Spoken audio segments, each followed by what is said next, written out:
అనంతపురం జిల్లాలోని రైతు పొలాల్లోని ట్రాన్స్ఫార్మర్లను ధ్వంసం చేసి రాగి తీగల చోరీలకు పాల్పడుతున్న అంతర్రాష్ట్ర ముఠాను అరెస్టు చేసినట్లు జిల్లా ఎస్పీ జగదీష్ గురువారం తెలిపారు. ఆయన ఈ సందర్భంగా మీడియాతో మాట్లాడుతూ 33 చోరీలకు సంబంధించిన నలుగురిని అరెస్టు చేశామని చెప్పారు. వారి వద్ద నుంచి 330 కిలోల రాగి తీగలను స్వాధీనం చేసుకున్నట్లు వివరించారు. నిందితులను కోర్టులో హాజరుపరిచి రిమాండ్కు తరలిస్తున్నామని తెలిపారు.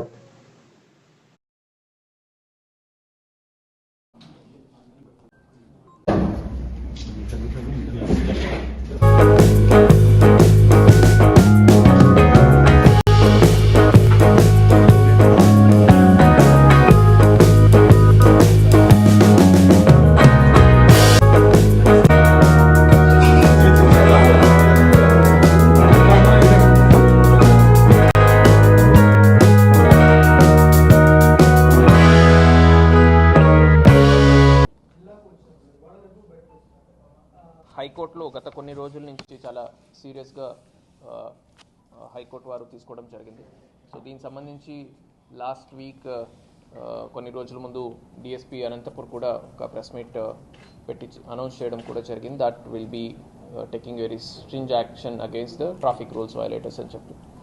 సో మనం ఇమీడియట్ ఎఫెక్ట్ నుంచి ఇప్పటి నుంచే మనము హెల్మెట్స్ గురించి ఉండొచ్చు, అదర్ రోడ్ ట్రాఫిక్ రూల్స్ ఏమున్నాయి దాని గురించి ఉండొచ్చు. సో స్ట్రిక్ట్ ఇంప్లిమెంటేషన్ అనేది ఉంటుంది. సో ఒకసారి పాత చలానాస్ మోర్ దెన్ 3 months మనము పే చేయలేదు అంటే ఆ వెహికల్ కూడా నెక్స్ట్ టైం మనకు దొరికినప్పుడు సీజ్ చేయడం జరుగుతుంది. సో మైనర్ డ్రైవింగ్ విపరీతంగా జరుగుతుంది. Parent will be held responsible for minor driving. Triple riding and wrong side riding కూడా చాలా వరకు మనకు దొరుకుతున్నాయి. సో వాళ్ళ మీద కూడా స్ట్రింజ్ యాక్షన్ తీసుకోవడం జరుగుతుంది. అండ్ ఆటోస్ కూడా చాలా వరకు మనం ఇప్పుడు మనకు లాస్ట్ గార్లదిన యాక్సిడెంట్ తర్వాత I think we have registered more than 6,000 cases exclusively on the autos. So అది కాకుండా ఇంకా కూడా చాలామంది చిన్నపిల్లల్ని కూడా ఓవర్లోడ్ చేసుకుని తీసుకెళ్లడం జరుగుతుంది. సో తల్లిదండ్రులు కూడా కొద్దిగా ఆలోచించాల్సిన అవసరం ఉంది. దట్ అంతమంది పిల్లల్ని ఒక ఆటోలో పంపించినట్టయితే సో ఛాన్సెస్ ఆఫ్ యాక్సిడెంట్ ఉండొచ్చు, నెగ్లిజెన్స్ ఫ్రమ్ ఆటో సైడ్ ఉండొచ్చు, ఇవన్నీ కూడా ఉంటాయి.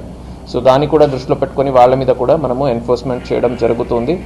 అండ్ వచ్చే రోజుల్లో ఈ ఎన్ఫోర్స్మెంట్ ఇంకా స్ట్రిక్ట్గా ఇంకా గట్టిగా చేయబోతున్నాము.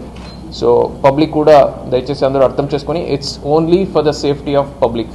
So public convenience and public safety గురించి మనము ఈ మెజర్స్ తీసుకోవడం జరుగుతుంది.